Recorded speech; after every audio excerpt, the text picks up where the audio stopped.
Buenos días a todos. En esta ocasión vengo a realizar la exposición para la materia de contabilización de recursos 1. Esto es en el módulo 1. Mi nombre es Juan Carlos Valencia y bueno, ahí vamos con la exposición. Ok. Nos piden lo siguiente.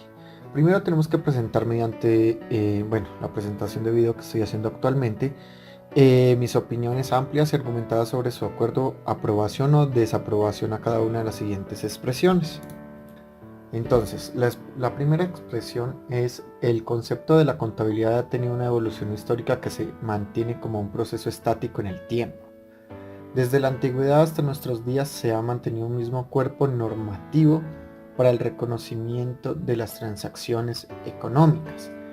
Entonces, eh, en cierto punto estoy de acuerdo con esto. ¿Por qué? Porque la contabilización como tal sigue siendo la misma. O sea, contamos X cantidad de productos y obtenemos cierto valor. ¿Ya? Lo que sí ha evolucionado son las técnicas que se usan para hacerlo y las normativas. Entonces, en la antigüedad obviamente se contabilizaban para llevar registros o transacciones de cada uno de los elementos, por ejemplo, qué sé yo, para hacer trueques, para saber cuánto adeudaba un ciudadano a los monarcas, cosas de ese tipo, ¿sí?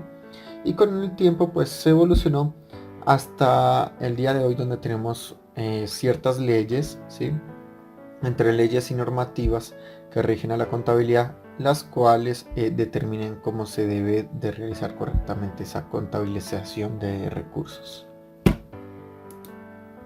Bueno, en el segundo punto nos dice lo siguiente: en las NIC/NIF encontramos los estándares de información financiera que se aplicarán en Colombia a partir del 2015. Dichos estándares solamente son importantes para los países del mundo desarrollados, porque promueven sus fines e intereses económicos, por ende promueven su uso e implementación en las naciones que están en vías de desarrollo. Em, Hasta cierto punto es verdad. O sea, se usan muchísimo en países grandes o desarrollados, pero los países subdesarrollados o los países en vías de desarrollo también lo usan mucho. Más allá de para promover un desarrollo, es porque es un modelo viable. Al ser un modelo viable y comprobado, pues otras empresas también pueden implementarlo, ¿ya? Entonces recordemos que las NIC y NIF son un conjunto de normas y de reglamentos para empresas que ya, digámoslo así, son un poco grandes, para que lleven una contabilidad de una forma más organizada y para que pueda ser comparativa con otras empresas de la misma área o del mismo sector, o para que ellos mismos puedan comparar su información, ¿sí? Entonces, bueno, continuemos con el siguiente punto. Bueno, el tercer punto nos dice lo siguiente: en el marco conceptual de la información financiera del International Accounting Standard Board, se contemplan unas características cualitativas que debe gozar la información financiera. Estas cualidades o características buscan es generar más confianza entre los inversionistas y otros usuarios de la información financiera. Sí, estoy muy de acuerdo con esto, aunque también tiene otras finalidades, no solamente generar confianza. ¿Por qué? Porque cuando tenemos el marco conceptual de la información financiera,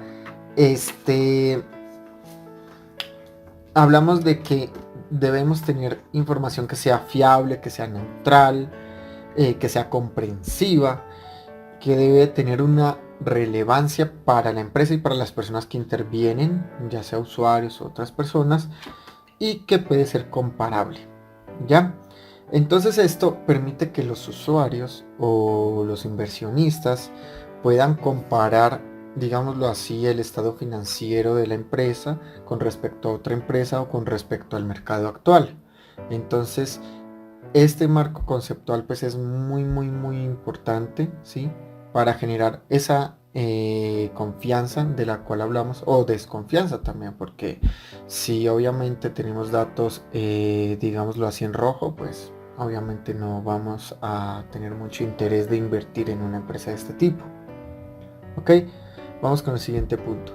El marco conceptual de las NIC o NIF presentan los lineamientos generales y alcance en que debe basarse los estándares de la contabilidad e información financiera. No es una norma en sí, pero brinda los conceptos esenciales necesarios para comprender el nuevo lenguaje de los negocios. O sea,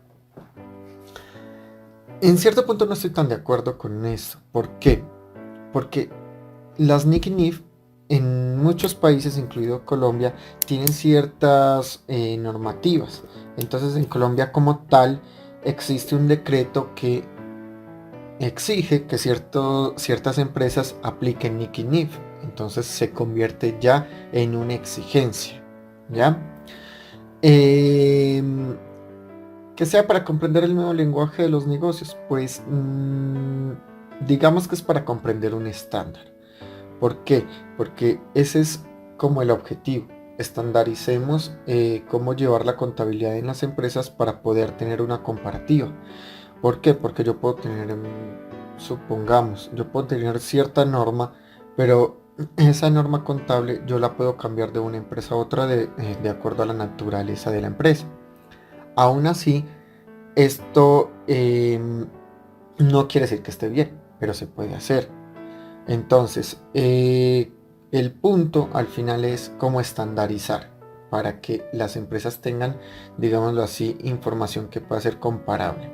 Entonces así, si tenemos dos empresas de la misma naturaleza y tenemos unos estados financieros, pues podemos comparar los datos entre una y otra y podemos ver que son datos que tendrían que ser, digámoslo así, muy parecidos en cuanto a lo que se presenta en el informe o en la información, más no a los datos del resultado, o sea, los números como tal. Bueno, entonces eso sería todo por ahora. Muchas gracias.